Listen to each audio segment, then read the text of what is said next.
नमस्कार। बात करने वाला हूँ 14x ग्लोबल फंड के बारे में। 14x ग्लोबल फंड क्या है, कैसे काम करता है, कैसे आप इसके साथ काम करके बड़ी इनकम कमा सकते हैं और बड़ी सफलता प्राप्त कर सकते हैं। तो 14x ग्लोबल फंड जो है उसका बेस है हेज फंड। हेज फंड को लेकर ये कंपनी काम कर रही है। दुनिया भर का बड़ा प्रोजेक्ट है, दुनिया भर में काम कर रही है और दुनिया भर में लोग जो हैं बड़ी सफलताएं इसके माध्यम से प्राप्त कर रहे हैं। तो आप इसके माध्यम से कैसे एक बड़ी सफलता प्राप्त कर सकते हैं, कैसे ये काम करती है, हेज फंड क्या है, इन्हीं सभी चीज़ों को लेकर मैं बात करूंगा। तो जैसा कि मैंने बताया 14x ग्लोबल फंड एक हेज फंड कंपनी है और ये इसका जो टाइटल है हेजिंग फॉर एवरीवन, अर्थात सभी को ये हेजिंग का मौका दे रही है। हेजिंग एक नया वर्ड है जिसको लेकर आज दुनिया भर में चर्चा चल रही है। दुनिया भर के बड़े बड़े प्रोजेक्ट जो हैं हेज फंड को लेकर या हेजिंग को लेकर काम कर रहे हैं। तो 14x ग्लोबल फंड उनमें से एक है और ये भी दुनिया का एक बहुत बड़ा प्रोजेक्ट है। 14x ग्लोबल फंड .com इसकी वेबसाइट है और इस वेबसाइट पर आप जाकर पूरी इंफॉर्मेशन चेक कर सकते हैं, ज्वाइन कर सकते हैं और इस प्रोजेक्ट में आगे बढ़ सकते हैं। तो 14x ग्लोबल फंड क्या है, कैसे काम करता है, हेज फंड क्या है, सभी सवालों के जवाब आपको इस वीडियो में मिलने वाले हैं।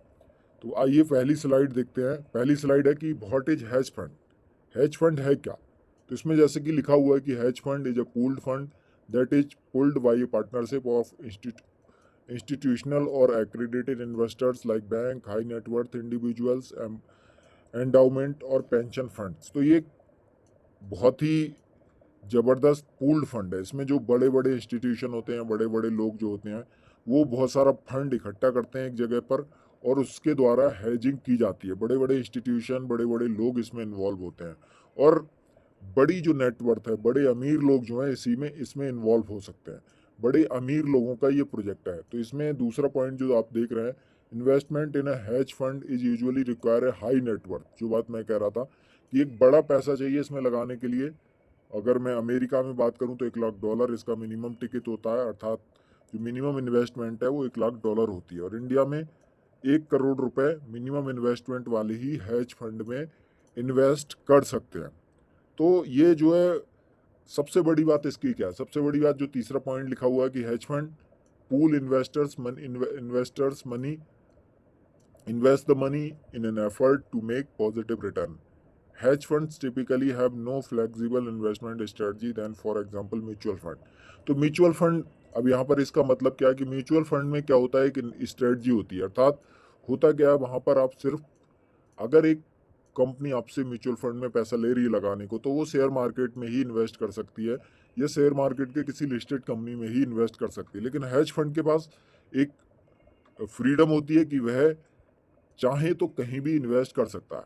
अर्थात हेज फंड जो है, हेज फंड एक जो हेज फंड है उसका जो मैनेजर होता है वो बहुत सारी जगहों पर पैसा इन्वेस्ट कर सकता है, जैसे कि रियल इस्टेट में कर सकता है, जैसे कि अगर वो चाहे गोल्ड में कर सकता है, वो चाहे क्रिप्टो में कर सकता है, वो A to Z किसी भी एसेट में पैसे को इन्वेस्ट कर सकता है। इससे क्या होता है कि रिटर्न जो होता है पॉजिटिव होता है और रिटर्न की जो संभावना है पॉजिटिव रिटर्न की वो बढ़ जाती है।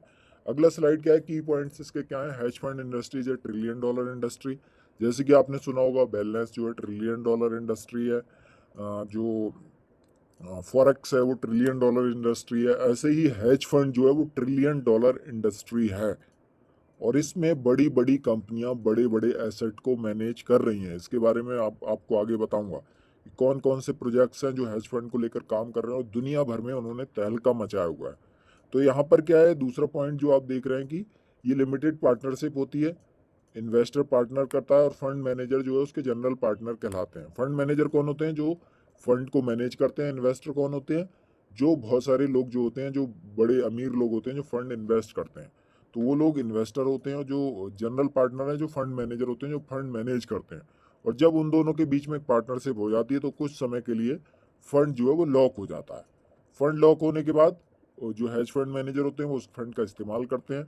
उस फंड का इस्तेमाल करके वो अधिक से अधिक रिटर्न लाने का प्रयास करते हैं, लाने की कोशिश करते हैं।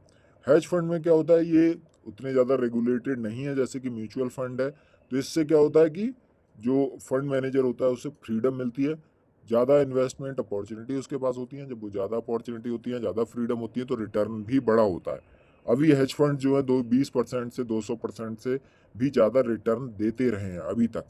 तो ये स्ट्रेटजी जो है बड़ी स्ट्रेटजी बनाकर काम करते हैं। अगला इसकी हिस्ट्री क्या है, तो हेज फंड जो 1930 में शुरू हुआ था। मॉडर्न हेज फंड जो है एल्फ्रेड बिन्सन जोन्स ने शुरू किया था, जो एक सोशोलॉजिस्ट और जर्नलिस्ट थे। उन्होंने मार्केट बिहेवियर के बारे में 1930 से 40 तक लिखा। और पहला फंड जो है हेज फंड जो है 1949 में जारी हुआ। 1949 में पहला हेज फंड बना और आज तो दुनिया भर में इसकी धूम है। अगला आप देख रहे हैं कि जो कोविड आया था, जब आपने देखा कि कोविड में अधिकतर इंडस्ट्रीज जो थी वो स्ट्रगल कर रही थी, कोविड में अधिकतर इंडस्ट्रीज को कहीं ना कहीं प्रॉब्लम आई, तो उस समय हेज फंड जो है उसने, सिर्फ हेज फंड ओनली इंडस्ट्री थी जिसने 12% से 20% तक का रिटर्न कोविड पेंडेमिक में जनरेट किया। तो अब इसने दिखाया कि कैसे ये विपरीत परिस्थितियों में भी ये जो हेज फंड है ये अच्छा काम कर सकता है, और वॉलेटाइल मार्केट भी है तो उसमें भी ये परफॉर्म कर सकता है। तो इसकी जो एसेट थी, जो ये एसेट अंडर मैनेजमेंट AUM लिखा है, जितनी एसेट अंडर मैनेजमेंट 4 ट्रिलियन थी 2022 में ही, 4 ट्रिलियन एसेट मैनेजमेंट ये कर रहा था, उसे भी आगे निकल चुका था। तो आप समझ सकते हैं कितनी बड़ी ट्रिलियन डॉलर इंडस्ट्री है, अर्थात दुनिया की सबसे बड़ी इंडस्ट्रीज में से एक है। 2-4 जो बड़ी इंडस्ट्री है उनमें से एक है। और इसमें अभी इसका जो प्रभाव है बढ़ ही रहा है, क्योंकि बड़े बड़े इंस्टीट्यूशंस भी अब इसमें इन्वेस्ट कर रहे हैं।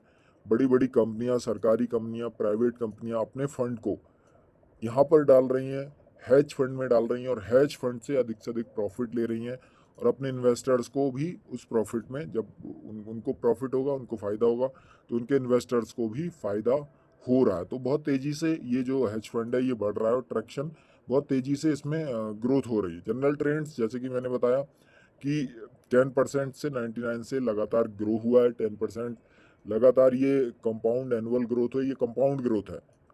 10% कंपाउंड ग्रोथ से ये ग्रो हुआ है। नॉर्थ अमेरिका अभी भी इसका सबसे बड़ा मार्केट है, उसके बाद यूरोप, उसके बाद एशिया पैसिफिक। तो ये क्या है, अभी जो परिस्थिति बन रही है, तो इसमें पेंशन फंड्स जो है, डोमिनेंस डोमिनेंस जो है उसमें पेंशन फंड्स वाले भी, और जो एंडाउमेंट हैं, सॉवरेन वेल्थ फंड्स हैं, ये सारे लोग भी अभी इसमें इन्वेस्ट कर रहे हैं। तो लगातार इसमें ग्रोथ जो है इसकी बढ़ रही है, और तेजी से ये ग्रो कर रहा है। अगला, जैसे मैं अगर इसकी टर्मिनोलॉजीज की बात करूं, तो टर्मिनोलॉजी क्या क्या होती है, तो की टर्म्स क्या है इसमें। इन्वेस्टर होता है। इन्वेस्टर कौन होता है, उन्हें इन्वेस्टर कहते हैं जो अपनी इनकम, अपना जो पैसा है वो डालते हैं, और उसको मैनेज करने के लिए ये अपना पैसा डालते हैं, और उसको प्रॉफिट में कन्वर्ट करने के लिए हेज फंड मैनेजर को देते हैं। अल्फा क्या होता है, term represented asset manager skill compare to market performance, अर्थात मार्केट परफॉर्मेंस से उसने कैसा पॉजिटिव परफॉर्म किया है मैनेजर ने, या नेगेटिव परफॉर्म किया, उसको अल्फा बताता है। ऐसे ही बीटा है, बीटा ये बताता है कि हेज फंड मैनेजर का जो रिटर्न है वो मार्केट रिटर्न से कितना उसका अंतर है, और कितना जो रिस्क टेकिंग, जो सर्टेन एसेट क्लास है उसकी रिस्क टेकिंग, जो it can also show how much risk the fund is taking on certain asset class, कि कितनी रिस्क ले रहा है जो फंड मैनेजर है, ये जो एसेट जो मैनेज कर रहा है फंड मैनेजर, वो कितनी कर रहा है। फीस क्या है, फीस वो है जो फंड मैनेजर्स लेते हैं। फंड मैनेजर मैनेज करने के लिए जनरली यहाँ पर 20% फीस लेते हैं, जो भी प्रॉफिट होता है उसके 20% जो है वो फंड मैनेजर को जाता है, और 80% जो इन्वेस्टर्स में डिवाइड होता है। इन्वेस्टर्स में जितने भी इन्वेस्टर होते हैं उनके उनका जो हिस्सा होता है, उनका जो शेयर होता है, उसके हिसाब से डिवाइड हो जाता है। तो इसकी मेन की टर्म्स है। अगला, अगर स्ट्रेटजी क्या होती है इनकी, लॉन्ग शॉर्ट स्ट्रेटजी होती है, ग्लोबल मैक्रो स्ट्रेटजी होती है, इवेंट ड्रिवन होती है, क्या इवेंट मार्केट में हो रहे हैं, कैसे हो रहा है, पूरा उस पर एक डीप डीप रिसर्च करते हैं ये। डीप रिसर्च जो है वो हेज फंड मैनेजर की क्वालिटी है। अभी ऐसे ऐसे हेज फंड मैनेजर हैं दुनिया भर में, ये लोग जो होते हैं बड़े बड़े इंस्टीट्यूशंस से पढ़े होते हैं, सारा कुछ अध्ययन करते रहते हैं। अगर ये किसी कंपनी में इन्वेस्ट भी करते हैं तो पहले उसकी पूरी स्टडी करते हैं, स्टडी करने के बाद ये किसी भी कंपनी में इन्वेस्ट करते हैं। तो जब स्टडी करके इन्वेस्ट किया जाता है तो वहाँ पर जो लॉस होता है, लॉस होने की संभावना बहुत कम होती है, इसलिए ये तेज़ी से ग्रो कर रहा है, और लगातार जो है ग्रो कर रहा है। ऑर्बिट्राज करते हैं। ऑर्बिट्राज क्या होता है, जैसे करेंसी ऑर्बिट्राज आपने सुना होगा, कि एक जगह से करेंसी को खरीद के दूसरी जगह बेच देना। मान लिया इन्हें लगता है कि दुबई में करेंसी सस्ती चल रही है, तो दुबई से खरीद लेंगे, इंडिया में बेच देंगे। इन्हें लगेगा अमेरिका में सस्ती चल रही तो अमेरिका से खरीद के यहाँ दुबई में बेच देंगे, इंडिया में बेच देंगे। तो ये आर्बिट्राज भी इनकी एक क्वालिटी है जिसके माध्यम से ये ज़्यादा पैसा कमाते हैं। ये इनकी योजना होती है, स्ट्रेटजी होती है। अगला क्या है, डाइवर्सिफाई करते हैं अपने पोर्टफोलियो को। डाइवर्सिफिकेशन जैसे मैंने बताया कि हेज फंड मैनेजर का कॉम्प्रिहेंसिव पोर्टफोलियो होता है। ये इन्वेस्ट कर सकते हैं करेंसीज में, डेरिवेटिव्स में, स्टॉक्स में, रियल एस्टेट में, एंटिटीज में, क्रिप्टो करेंसी में, बॉन्ड्स में। ये जहाँ चाहें वहाँ इन्वेस्ट कर सकते हैं। तो इनकी एक डाइवर्सिफाइड स्ट्रेटजी होती है। डाइवर्सिफाइड स्ट्रेटजी से क्या होता है, अगर कहीं थोड़ा सा नुकसान भी हो रहा है तो दूसरी जगह से बहुत ज़्यादा फायदा होता है। यहीं पे अगर मैं जाऊँ, म्यूचुअल फंड है, शेयर मार्केट है, तो वहाँ पर हमें डाइवर्सिफिकेशन तो मिलता है लेकिन कंपनी में ही मिलता है। कि अगर शेयर मार्केट का सेंसेक्स नीचे जा रहा है या उसका जो ऊपर जा रहा है तो पूरा पूरा मार्केट उससे डिसाइड हो जाता है। अगर हम उसमें डाइवर्सिफाई भी करें तो भी उतना असर नहीं पड़ता है। तो इसका डाइवर्सिफिकेशन जो है बहुत बड़े स्तर पे है, जिससे कि लाभ होना ही होना है, प्रॉफिट ही होता है। अधिकतर प्रॉफिट ही अब तक हुआ है हेज फंड्स में। फॉरेक्स में जैसे ये इन्वेस्ट कर सकते हैं, करेंसीज में, क्रिप्टो करेंसीज में कर सकते हैं। क्रिप्टो करेंसी आपको पता है कि तेजी से बढ़ रही है। अब डाइवर्सिफिकेशन क्यों जरूरी है वो आप समझते ही हैं। रिस्क हेज फंड वाले डाइवर्सिफाई क्यों करते हैं, डाइवर्सिफिकेशन क्यों जरूरी है, डाइवर्सिफिकेशन से क्या फ़ायदा होता है, या डाइवर्सिफिकेशन का प्रॉफिट अर्निंग में क्या रोल है। तो इसमें जैसे कि बताया कि एक्सपोजर जो है उसे रिड्यूस करते हैं, जो reduces exposure to individual asset classes. तो रिस्क जो है उसका कम हो जाता है। जब रिस्क कम हो जाता है तो डेफिनेटली वो सिक्योर रहता है, उसका पैसा भी सिक्योर रहता है।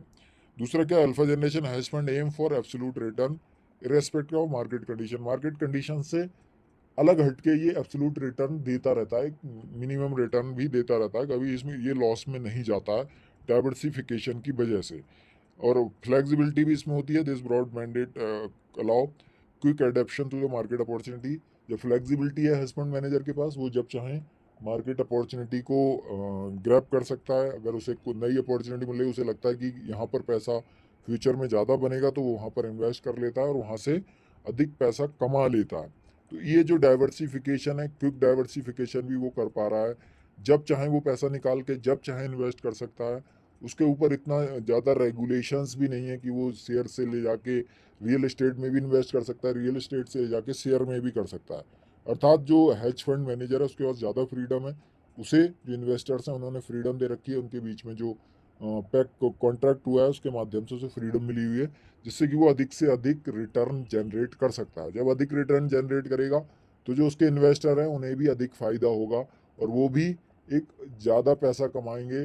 और एक सबसे बड़ी बात है कि वो रिस्क में नहीं आएंगे, उनका लॉस नहीं होगा। जैसे कि आप देखते हैं कई बार शेयर मार्केट में रातों रात लोग गरीब हो जाते हैं, रातों रात अमीर हो जाते हैं। यहाँ पर कंक्लूजन क्या है कि हेज फंड एक dynamic and sophisticated investment vehicle है, जो हाई नेटवर्थ इंडिविजुअल्स के लिए है, जो बड़े इंस्टीट्यूशंस के लिए है। इसकी फ्लेक्सिबल स्ट्रेटजी जो है, जो डिफरेंट जगह इन्वेस्ट करने की स्ट्रेटजी है, क्रिप्टो करेंसीज में, बॉन्ड्स में, डेरिवेटिव्स में, इक्विटीज़ में, गोल्ड में, कहीं भी ये इन्वेस्ट कर सकता है। इसकी वजह से ये ट्रेडिशनल इन्वेस्टमेंट ऑप्शन से अच्छा है और ये और भी तेज़ी से ग्रो कर रहा है। और अगर आप इसमें इन्वेस्ट करते हैं, आप इसमें आते हैं, तो आप बहुत ही तेज़ी से ग्रो कर सकते हैं और सिक्योर तरीके से यहाँ पर सुरक्षित रहते हुए आप पैसा कमा सकते हैं। क्योंकि इनकी स्ट्रेटजी पॉजिटिव है, बहुत ही डाइवर्सिफाइड है। बहुत ही पढ़े लिखे लोग यहाँ पर काम करते हैं, पढ़े लिखे लोग इन्वेस्टमेंट कराते हैं। हेज फंड मैनेजर जो हैं बहुत ही एजुकेटेड होते हैं। कहीं भी वो इन्वेस्ट करते हैं तो बहुत ही उस पर स्टडी करते हैं, आफ्टर स्टडी वो इन्वेस्ट करते हैं। तो इस सब की वजह से हेज फंड जो एक तगड़ा, एक बहुत ही बड़ा इन्वेस्टमेंट व्हीकल है, इन्वेस्टमेंट का माध्यम है। लेकिन सबसे बड़ी समस्या क्या है कि यहाँ पर केवल अमीर लोग ही पैसा इन्वेस्ट कर सकते हैं। जैसे कि मैंने बताया था, अमेरिका में $1 लाख मिनिमम, भारत में मिनिमम 1 करोड़ रुपए इसका टिकट होता है। तो अगर एक आम आदमी है, वो क्या करे, वो कैसे इन्वेस्ट करे। सवाल ये उठता है कि जैसे कि इन्होंने कहा, there are two hedges I know of, one is cash and the other is knowledge. तो यहाँ पर दो हेजेज हैं, दो सुरक्षा। हेज का मतलब होता है सुरक्षा, हेज का मतलब होता है प्रोटेक्शन। तो ये हेजेस का मतलब क्या है, प्रोटेक्ट। दो ही तरह का प्रोटेक्शन है, एक कैश, एक नॉलेज। दो जो है आपको सुरक्षित रखने के बड़े माध्यम है। अब यहाँ पर मैं आपको जैसे बता रहा था, बड़े बड़े दुनिया में हेज फंड मैनेजर हैं जिन्होंने करोड़ों रुपए कमाया है इससे, करोड़ों रुपए का, अरबों अरबों रुपए का यहाँ पर मैनेजमेंट कर रहे हैं पैसे को। मैनेज कर रहे हैं, और उसके माध्यम से ये जो हेज फंड मैनेजर है ये अपने लिए तो पैसा कमा ही रहे हैं, लेकिन हजारों लाखों लोगों को इन्होंने पैसा कमाया है, जो पैसा कमाकर अमीर बने हैं। तो पहले इसमें है बिल एक्मैन। बिल एक्मैन जो उनका हेज फंड है पैरिसिंग स्क्वायर कैपिटल मैनेजमेंट, ये जो है एक अमेरिकन बिलीनियर है जो फंड मैनेजर हैं, और ये फाउंडर हैं इसके, जो मैंने अभी बताया था, पैरिसिंग स्क्वायर कैपिटल मैनेजमेंट। इनके फर्म का एसेट है 15 billion under management, asset under management. तो ये 15 बिलियन का एसेट जो है उसे मैनेज कर रहे हैं। इनकी पर्सनल नेटवर्थ जो है 900 करोड़ अमेरिकन डॉलर है। तो आप समझ सकते हैं कि हेज फंड को मैनेज कर करके इन्होंने कितना पैसा कमाया और कितना बड़ा हेज फंड ये मैनेज कर रहे हैं, बिल एक्मैन जो है। अगला जो है रे डेलियो है। रे डेलियो भी एक बड़े इन्वेस्टर हैं, बड़ा पैसा इन्होंने भी कमाया है, और इनका जो हेज फंड है उसका नाम है bridge water associate. Bridge water associate में इन्होंने बहुत सारा पैसा कमाया है, और ये इनका पूरा नाम रे थॉमस डेलियो, ये अमेरिकन इन्वेस्टर हैं और हेज फंड मैनेजर हैं, और ये को चीफ ऑफिसर हैं जो हैं वर्ल्ड लार्जेस्ट इन्वेस्टमेंट फंड के, वर्ल्ड लार्जेस्ट हेज फंड के। ब्रिज वाटर एसोसिएट जो है दुनिया का सबसे बड़ा हैज फंड है। इसकी फर्म जो है 124 बिलियन अंडर मैनेजमेंट है। तो ये 124 बिलियन डॉलर को मैनेज कर रहे हैं। तो आप समझ सकते हैं कि कितना बड़ा दुनिया का शेयर मार्केट शेयर इनके पास है। इनकी पर्सनल नेटवर्थ जो है 1400 करोड़ अमेरिकन डॉलर है, और ये भी हैज फंड में इन्वेस्ट करके हैज फंड मैनेजर हैं। तो हैज फंड में जो प्रॉफिट हो रहा है उसके माध्यम से ही अमीर बने हैं। तो आप समझ सकते हैं कि हैज फंड कितना तगड़ा है। अगला जो है जॉर्ज सोरस हैं। जॉर्ज सोरस जो हैं वो भी एक हेज फंड मैनेज करते हैं, सोरस फंड मैनेजमेंट इनकी कंपनी का नाम है। 27 बिलियन डॉलर का हेज फंड का ये मैनेजमेंट कर रहे हैं। ये भी अमेरिकन बिजनेसमैन हैं, इन्वेस्टर हैं, फिलैंथ्रोपिस्ट हैं अर्थात समाज सेवक हैं, और इनके पास इनकी जो पर्सनल संपत्ति है, पर्सनल नेटवर्थ है, वो 720 करोड़ यूएस डॉलर है।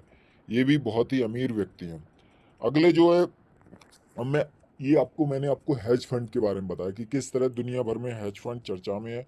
दुनिया भर में हेज फंड में इन्वेस्ट करके लोग पैसा कमा रहे हैं।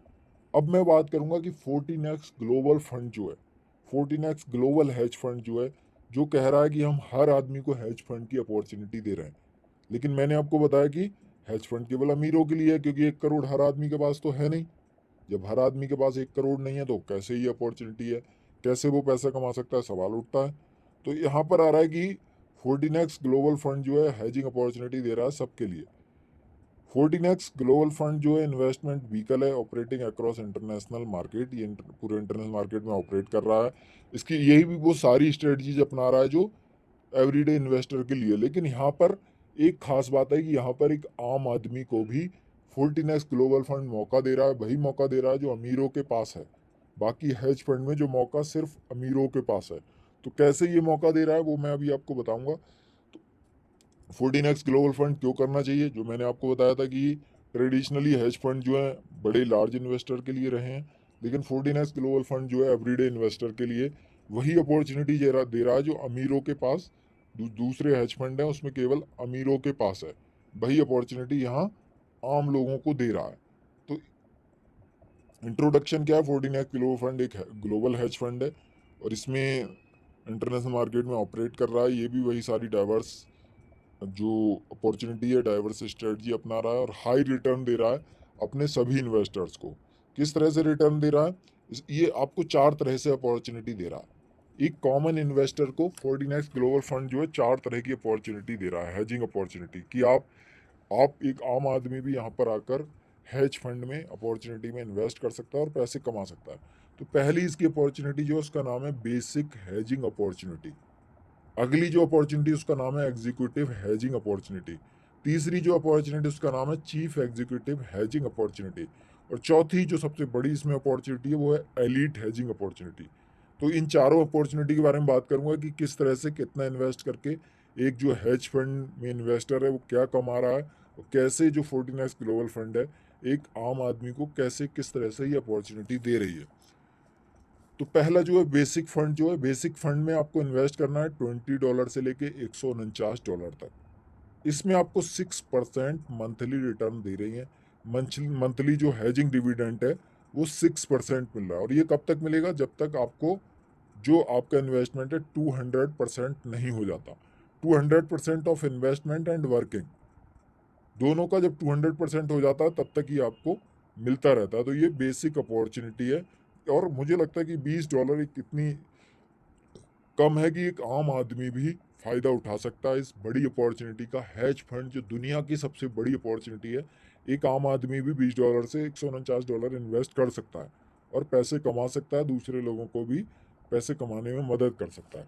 अगली जो अपॉर्चुनिटी है वो है एग्जीक्यूटिव फंड। एग्जीक्यूटिव फंड में क्या है, कोई व्यक्ति सोचता है कि नहीं, मैं बेसिक फंड में इन्वेस्ट कर रहा हूँ तो मुझे थोड़ा ज़्यादा कमाना है और जल्दी थोड़ा सा मुझे पैसे कमाने हैं, तो वो एग्जीक्यूटिव फंड में कर सकता है। इसमें $150 से लेके $799 तक आपको इन्वेस्ट करना है। यहाँ पर हैजिंग डिविडेंड जो है 8% मंथली होता है, dividend up to 200% of the investment and working. यहाँ डिविडेंड क्या 200% तक इन्वेस्टमेंट और वर्किंग का मिलता है। और यहाँ पर भी एक व्यक्ति इन्वेस्ट करके अच्छा पैसा कमा सकता है और जल्दी पैसे कमा सकता है, ज़्यादा पैसे कमा सकता है, क्योंकि इन्वेस्टमेंट ज़्यादा है। आप 150 से लेकर 799 तक इन्वेस्ट कर सकते हैं और अच्छी इनकम यहाँ पर ले सकते हैं। अगली जो अपॉर्चुनिटी है वो है chief executive opportunity. Chief executive opportunity में आप $800 से लेके $2,999 तक इन्वेस्ट कर सकते हैं। और यहाँ पर आप जैसे कि ज़्यादा कमाना चाहते हैं तो यहाँ पर हैजिंग डिविडेंड जो है वही इनकम जिसे हम कहते हैं 10% मंथली दे रहे हैं आपके इन्वेस्टमेंट का। डिविडेंड अप टू 200% मतलब 200% तक दुगनी इनकम देंगे आपके इन्वेस्टमेंट का। And working 200% of investment and working, तो 200% तक यहाँ पर इनकम देंगे चीफ एग्जीक्यूटिव फंड में। अगला जो एलीट फंड है और जिसका आखिरी फंड है, जिसमें कुछ लोग चाहते हैं कि उनके पास थोड़ा ज़्यादा पैसा हो, ज़्यादा इन्वेस्ट कर सकते हैं, वो जल्दी पैसा कमाना चाहते हैं, तो इसमें क्या है, एलीट फंड में 3000 से $7,500 तक आप पैसा कमा सकते हैं। हैजिंग डिविडेंड 12% मंथली है, आपको 12% मंथली आपके इन्वेस्टमेंट का मिलता है।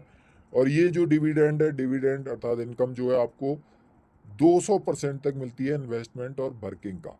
तो आप समझ सकते हैं, अगर आपके पास थोड़ा ज़्यादा पैसा तो आप इसमें इन्वेस्ट करें, क्योंकि यहाँ पर आप इन्वेस्ट करके आपका जो पैसा है जल्दी दुगना होता है, जल्दी डबल होता है और आप ज़्यादा पैसा भी कमा सकते हैं। और अगर आप लोगों को भी लाते हैं, अब कोई व्यक्ति है वो चाहता है कि वो और तेजी से कमाए, टीम बनाए, ये तो आपके अपने इन्वेस्टमेंट का हो गया। अगर आप टीम बनाते हैं तो आप कैसे पैसा कमा सकते हैं, अब मैं उस पर बात करूंगा। तो अगर एक व्यक्ति टीम बनाता है, इसे कहते हैं हायरार्की हैजिंग डिविडेंड। अर्थात जो आपके डाउन में लोग आ रहे हैं, जो आपके द्वारा जिनको बताया जा रहा है, जो आपके बिजनेस पार्टनर बन रहे हैं, जो आपके इन्वेस्टमेंट पार्टनर बन रहे हैं, उनसे आपको कैसे इनकम होगी। तो अगर लेवल वन आपके डायरेक्ट में लेवल वन पर कोई व्यक्ति ज्वाइन हो रहा है, तो उसको उससे आपको 10% हायरार्की हैजिंग डिविडेंड मिलेगा। कौन सी इनकम का? जो हैजर का डिविडेंड है। अर्थात मान लिया एक व्यक्ति है, उसने $100 इन्वेस्ट किए, उसे $6 मंथली आ रहा है, तो उस $6 का 10% आपको मिलेगा आपके फर्स्ट लेवल के व्यक्ति से। आपके जो सेकंड लेवल का व्यक्ति है, जिससे जो आपने किसी को ज्वाइन किया, उसने उसके नीचे कोई ज्वाइन हुआ, तो उसका आपको 8% मिलेगा। और उसकी भी हैजिंग डिविडेंड का मिलेगा, जो उसे इनकम आ रही है उसका 8% मिलेगा। लेवल 3 से 8 तक आपको 5% मिलेगा और उसमें भी उसकी इनकम का मिलेगा। लेवल 9 से 12 तक आपको 3% मिलेगा और इसमें भी आपको उसकी 9 से 12 के जो जितनी भी इनकम आ रही है सबकी इनकम का आपको 3% मिलेगा। लेवल 13 से 18 तक आपको 2% मिलेगा, जितनी भी इनकम लेवल जो 13 से 18 तक आपके नीचे लोग हैं उनकी इनकम का आपको 1% मिलेगा 19-20 तक। तो आप समझ सकते हैं कि 20 लेवल तक ये जो 14x ग्लोबल फंड है आपको इनकम दे रहा है। और हैज फंड में ये मुझे लगता है दुनिया की सबसे बड़ी अपॉर्चुनिटी है, क्योंकि इतनी बड़ी अपॉर्चुनिटी अभी तक किसी हैज फंड ने नहीं दी है, जो 20 लेवल तक आपको इनकम दे रहा हो और आपके हैजिंग का आपके आपके जो पर्सनल इन्वेस्टमेंट है उसका भी आपको 6, 8, 10 और 12% दे रहा हो। तो यहाँ पर आपके जो लेवल्स पर लोग आते हैं, असली इनकम इन लोगों से आपको होती है। थोड़ी थोड़ी इनकम आती है, लेकिन आप बहुत बड़ा पैसा कमा रहे होते हैं। अभी भी लोग लाखों रुपए यहाँ से अपने लेवल के इनकम से कमा रहे हैं। तो एक बहुत ही जबरदस्त और ग्लोबल फंड है। अगला जो स्लाइड है इसका, कि इसमें रिवॉर्ड्स भी हैं। रिवॉर्ड क्या है? आपकी बेसिस बिजनेस वॉल्यूम के बेसिस पे है। आपका अगर बिजनेस वॉल्यूम $60 हो जाता है तो आपको रूट कहा जाता है। यहाँ पर 5,000 बिजनेस वॉल्यूम पे आप रूट होते हैं और यहाँ पर आपको $60 का रिवॉर्ड मिलता है। आप मार्च हो जाते हैं जब आप $20,000 का बिजनेस वॉल्यूम क्रिएट कर लेते हैं और आपको $150 का रिवॉर्ड मिलता है। $150 में आप मोबाइल भी खरीद सकते हैं, बैग खरीद सकते हैं और अपने लिए जो चाहें वो ले सकते हैं। अगला जो रिवॉर्ड है वो बीनस का है। जब आपका बिजनेस वॉल्यूम $50,000 हो जाता है आपको $250 का रिवॉर्ड मिलता है। मरकरी बनते हैं आप जब आप 25 2,50,000 बिजनेस वॉल्यूम कर लेते हैं तो आप मरकरी बनते हैं और आपको रिवॉर्ड जो है 500, आपकी टीम के डॉलर, बिजनेस की बात हो रही है, 2,50,000, $500 का आपको मिलता है। अगला जो है क्राउन हो जाते हैं आप जब आप 1 मिलियन का कर लेते हैं, इसलिए आप $10 लाख का बिजनेस कर लेते हैं तो आपको $1,000 मिलता है रिवॉर्ड। जब आप 3 मिलियन $30 लाख का कर लेते हैं बिजनेस, आपको 5,000 रिवॉर्ड मिलता है। जब आप 10 मिलियन बिजनेस वॉल्यूम कर लेते हैं, अर्थात $1 करोड़ का कर लेते हैं, आपको $25,000 का रिवॉर्ड मिलता है। जब आप 25 मिलियन का कर लेते हैं, 25 करोड़ कर लेते हैं तो आपको $1 मिलियन का रिवॉर्ड यहाँ पर मिलता है। तो आप समझ रहे हैं कि कितने बड़े बड़े रिवॉर्ड्स भी कंपनी ने दिए हुए हैं और बहुत ही बड़ी अपॉर्चुनिटी है ये। टर्म्स एंड कंडीशंस पे अब बात कर लेते हैं। आपने पूरी अपॉर्चुनिटी को समझ लिया होगा मुझे लगता है, और यहाँ पर ज़बरदस्त तरीके से नीचे में वेबसाइट का लिंक भी डिस्क्रिप्शन में आपको मिलेगा, वहाँ से आप स्लाइड को डाउनलोड भी कर सकते हैं। इसकी जो अभी मैंने आपको जो स्लाइड दिखाई है, जो आपको प्रेजेंटेशन दिखाया, उसे डाउनलोड भी कर सकते हैं वेबसाइट पर जाकर। और यहाँ पर टर्म्स एंड कंडीशन क्या है कि hedging dividend, hierarchy hedging dividend will be credited to your wallet every night at midnight.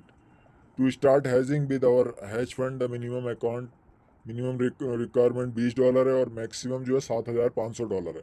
अर्थात ये अपॉर्चुनिटी जो है आम आदमी के लिए ही है, इसलिए कंपनी ने कैपिंग की हुई है कि 7,500 से ज़्यादा कोई भी इन्वेस्ट नहीं कर सकता, जिससे कि अधिक से अधिक लोग पैसे कमा सकें, अधिक से अधिक लोग इस अपॉर्चुनिटी का फ़ायदा उठा सकें।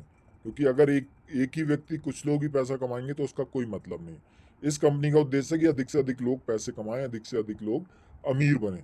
और विड्रॉल का क्या है, जब आपकी इनकम आती है तो आप विड्रॉल 6 to 24 आवर में आप रिक्वेस्ट सबमिट कर सकते हैं और रिक्वेस्ट सबमिट करने के बाद आप यहाँ से इनकम ले सकते हैं। और यहाँ पर क्या है, 10% हैजिंग ऑपरेशनल चार्ज। जब 10% चार्ज आपको लगता है जब आप डिविडेंड, हैजिंग डिविडेंड लेते हैं, मिनिमम विड्रॉल जो है $5 का है, $5 से कम का आप विड्रॉल नहीं कर सकते। और आपको अपना अकाउंट पे आपकी आईडी पे टॉपअप करना पड़ेगा जब आपकी 200% डिविडेंड आ जाएगी। अर्थात तो आपके साथ कुछ लोग वर्किंग भी कर रहे हैं, आप भी वर्किंग कर रहे हैं। जब आपका 200% आ जाता है, दोनों को मिला के आपके पर्सनल इनकम से और जो आपकी वर्किंग इनकम है, तब आपको फिर से अपनी आईडी को टॉपअप कर लेना है। टॉपअप करने के बाद आपकी इनकम कंटिन्यू रहेगी। ये यहाँ पर टीम है जो हैज फंड मैनेजर हैं जो इसे मैनेज कर रहे हैं, Carl David Turmer, Richard Toby Hewlett, ये लोग इसे मैनेज कर रहे हैं। लास्ट में देखिए कुछ कोट है जेफरी गुंडलैक का, जिनसे हम बहुत कुछ सीख सकते हैं। तो क्या, successful investing requires a lot of patience and a lot of guts to go against the crowd when necessary. और सक्सेस होने के लिए क्या चाहिए आपको, सक्सेसफुल इन्वेस्टर बनने के लिए आपको गट्स चाहिए। और जब दुनिया एक तरफ जा रही है, भेड़ चाल चल रही है, तब आपको अलग तरह से सोचना है, अलग तरह से जाना है। तो अभी दुनिया जो है डिफरेंट चीज़ों में डिफरेंट कर रही है, लेकिन हैज फंड जो है भारत के लिए बहुत नया है। और अगर आप अभी इस अपॉर्चुनिटी में आ जाते हैं तो आपकी ज़िंदगी बदल सकती है, आपकी पूरी ज़िंदगी में बहुत बड़ा कुछ हो सकता है। तो मुझे लगता है कि पूरी अपॉर्चुनिटी आपके समझ में आई होगी और आप इसे समझेंगे। और आपका कोई सवाल है तो आप अपने जो अपलाइन हैं जिन्होंने आपको ये बताया उनसे पूछ सकते हैं। आप वो कंपनी से ज़रूर कांटेक्ट करेंगे और हम जो ऊपर से जो भी जवाब होगा वो उन तक पहुंचेगा जल्दी। आपके जो भी सवाल है, मुझे लगता है कि बहुत ही बड़ी अपॉर्चुनिटी है, आप लोग टाइम को मिस ना करें। जैसे कि कहा जाता है, सही समय पे सही अवसर को पकड़ लेना ही सफलता का एक जरिया है। तो ये बहुत ही बड़ी अपॉर्चुनिटी आप लोगों के पास आ रही है और पूरी दुनिया को डिसरप्ट कर देने वाली है। हेज फंड आम आदमी के लिए कंपनी लेके आ गई है। बहुत ही बड़ा एक बिजनेस होने वाला है, बहुत ही तगड़ा काम होने वाला है। तो आप लोग इस अवसर को अपने हाथ से ना लाने दें, इसमें इन्वेस्ट करें, इसमें आगे बढ़ें। और कोई भी समस्या है तो उसको अपने अपलाइन से डिस्कस करें और जल्दी से जल्दी इसमें शुरू करें, क्योंकि ये बहुत तेज़ी से बढ़ रहा है, बहुत तेज़ी से आगे जा रहा है। और ये दुनिया का सबसे तगड़ा, सबसे बड़ा हेज फंड बनने वाला है। बहुत ही बड़ा चेंज, एक डिसरप्टिव बिजनेस ये है।